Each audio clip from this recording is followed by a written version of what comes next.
Dmitry war के last episode में हमने ये देखा था कि रोमन डिमिट्री वल्हाला के नए किंग से एक डिमांड करता है। वो कहता है कि मुझे वल्हाला के सदन टोम में जाना है, जहां पर सारे के सारे वल्हाला के सीक्रेट्स होते, और तो और जो उनका लास्ट टू लास्ट किंग था उसकी बॉडी भी वहीं पर थी, और वहां पर वल्हाला के सारे सीक्रेट थे। और वहां पर जाने के लिए रोमन को एक टेस्ट क्लियर करना होगा, जहां पर 3 दिन तक वल्हाला के जितने भी वॉरियर्स उसे चैलेंज कर सकते हैं, और रोमन को उन सब का सामना करना होगा। और उसके बाद उसे वहां जंगल के एक ट्राइब से लड़ना होगा, और फिर फाइनली वो उसमें जा पाएगा। अब रोमन का ये चैलेंज शुरू होता है, जहां पर पहला वॉरियर आता है, रोमन उसकी गर्दन पर एक हमला करता है और उसे बेहोश कर देता है। और अब रोमन डायरेक्टली कहता है कि नेक्स्ट, और अब आगे। अब रोमन का एटीट्यूड ऐसा था जैसे वो सबको बताना चाहता है कि तुम में से कोई भी आ सकता है, कितने भी आ सकते हैं, मुझे कोई फर्क नहीं पड़ता। और इस एटीट्यूड को देखकर वल्हाला के सारे वॉरियर्स के दिलों में आग पैदा हो जाती है। और अगला वॉरियर वहां पर आता है और कहता है कि मैं तुमसे लड़ूंगा। वो अपना ऑरा एक्टिवेट करता है और कहता है कि मैं आपको रिस्पेक्ट करता हूं, मैं आपकी पावर को एक्नॉलेज करता हूं।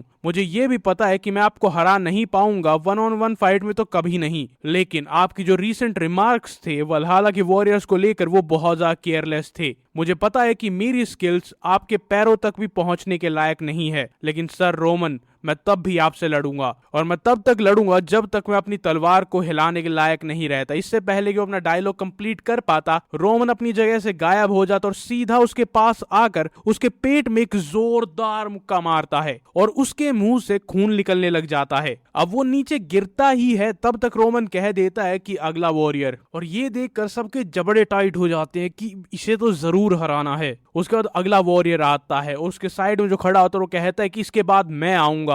और रोमन उन सब की तरफ देखता है, स्माइल करता है, और बहुत ही शांति से कहता है कि जिसको जब आना है वो आ सकता है, मुझे कोई फर्क नहीं पड़ता। अगला वॉरियर आता है, उसके जबड़े पर मुक्का लगता है, उसके मुंह से भी खून निकलता है। अगला आता है, उसके मुंह पर लात लगती है। एक और वॉरियर आता है, उसके हाथ से उसकी तलवार भी गिर जाती है, और वो सीधा नीचे भी गिरता है। वहां पर रोमन किसी को जान से नहीं मार रहा था, लेकिन तब भी वो पूरा अरीना खून से भर गया था। और अब इतने सारे ओपोनेंट उसके सामने जा चुके थे, रोमन इतने सारे ओपोनेंट्स को हरा चुका था, और लोगों के मन में ये बात नहीं आ रही थी कि क्या हम उसे हरा सकते हैं। उनके मन में ये बात आ रही थी, क्या ये मॉन्स्टर कभी थकता भी है। और वल्हाला का नया किंग, किंग वीटो, उसे देखकर उसके चेहरे पर भी पसीने आ जाते हैं कि ये है वो जो ऑरा रेवोल्यूशन लेकर आया था, ये वो हीरो है, द पायनियर रोमन डिमिट्री। और जब तक सूरज ढलता है तब तक कोई उस पर एक स्ट्राइक भी लैंड नहीं कर पाता है। और इससे क्लियरली रोमन ये मैसेज देना चाहता था कि मैं एक अलग ही लेवल पर हूं, तुम सब मेरे आसपास भी नहीं हो, फिर चाहे तुम वॉरियर्स की नेशन से ही क्यों ना आते हो। उसके बाद सनसेट हो जाता है, और रूल्स के अकॉर्डिंगली पहला दिन यहीं पर कंक्लूड होता है। और आज रोमन को हराना तो दूर, कोई उस पर खरोंच भी नहीं लगा पाया। अब सेकंड डे आता है, और वहां पर भी रोमन स्टेज पर आ जाता है, और उन सबको कहता है कि अब जब सिंगल इंडिविजुअल मुझे हरा नहीं पा रहे हैं, तो इस चीज को कंटिन्यू करना मीनिंगलेस होगा। इसीलिए आज से तुम मल्टीपल चैलेंजर्स एक साथ एक टीम बनाकर, एक ग्रुप बनाकर मुझ पर हमला कर सकते हो। और ये बात सुनकर सारे लोग कहते हैं कि तो ये मत सोचना कि हम होल्ड बैक करेंगे, हम अपनी पूरी ताकत के साथ आएंगे। और उसके बाद एक आदमी सामने आता है, जिसके साथ उसके 4 या 5 और साथी होते हैं। वो कहता है कि मैं लीडर हूं बेलरिन मर्सनरी कंपनी का, हम एक 5 स्टार स्वॉर्ड में बेलरिन कंपनी है। और सारे लोग उन्हें देखकर एक्साइटेड होते कि बहुत ज्यादा फेमस अपने कोऑर्डिनेटेड अटैक्स के लिए, और ये फाइनली इनके पास एक चांस है रोमन को हराने का। और रोमन खुशी खुशी उन्हें भी आगे आने के लिए कहता है।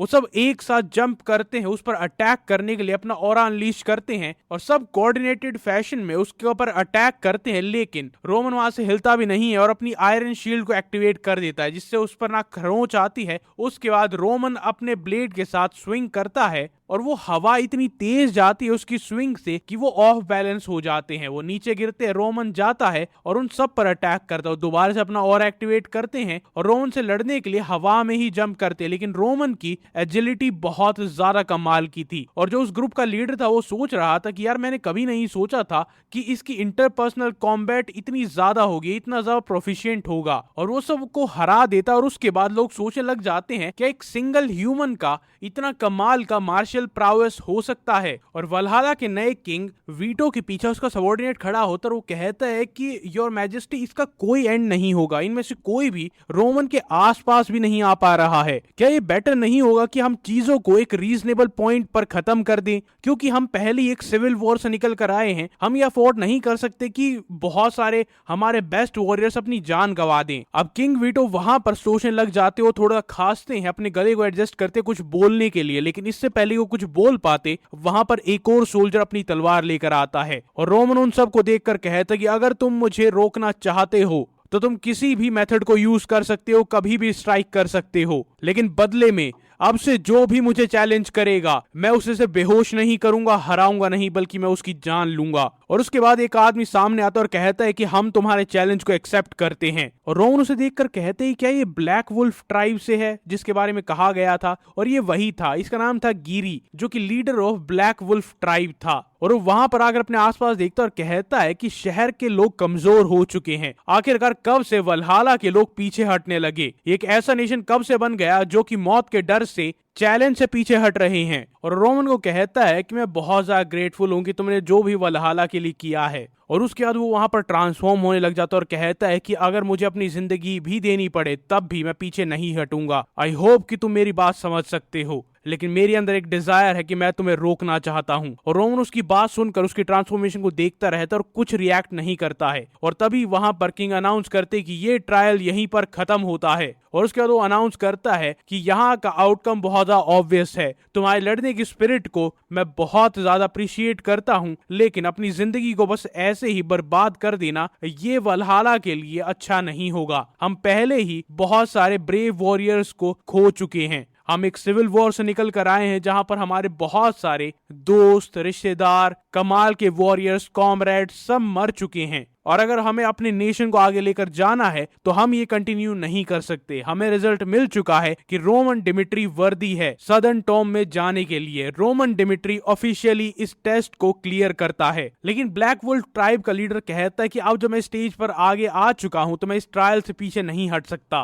लेकिन उसके बाद राजा कहता है कि क्यों नहीं, स्ट्रॉन्ग लोगों के लिए रास्ता खोलने में क्या दिक्कत है। कार्लोस जब यहाँ पर आया था उसने अपनी ओवरवेलमिंग मार्शल प्राउस को साबित किया था और उसने 6th डे पर वॉरियर्स को हराया था और वॉरियर्स ने आना बंद कर दिया था 6th डे पर। लेकिन रोमन ने वही काम जो काम कार्लोस ने किया था, वो सेम क्वालिफिकेशन का काम रोमन ने एक दिन में किया है। और अब वो ब्लैक वुल्फ ट्राइब का लीडर अपने दांत टाइट करता है और वो अग्री करने के अलावा और कुछ नहीं कर सकता था। ये बात प्रूव हो चुकी थी, रोमन वहां पर जाने के, इस टेस्ट को क्लियर करने के लायक है। इसीलिए वो दोबारा से ह्यूमन में ट्रांसफॉर्म होता है और वहां से चला जाता है। और उसके बाद किंग ये अनाउंस करता है कि तुमने टेस्ट को क्लियर कर लिया है और हम वो रास्ता वर्दी अपोनेंट्स के लिए, ग्रेट वॉरियर्स के लिए खोलते हैं। और अब रोमन सदर्न टॉम के सामने खड़ा होता है और वहां से 3 शैडो फिगर्स आते हैं। उनके पॉइंटेड ईयर्स होते हैं, उनकी डार्क स्किन होती है और रोमन सोचता है क्या ये डार्क एल्फ्स हैं? और ये माना जाता है कि इनके पास एबिलिटी होती है कि ये डिमोनिक बीस्ट को हैंडल कर सकते हैं, जिन्हें डोपलगैंगर्स कहते हैं। और इसी वजह से इसे ट्रायल ऑफ मिरर कहते हैं। वो तीनों उसके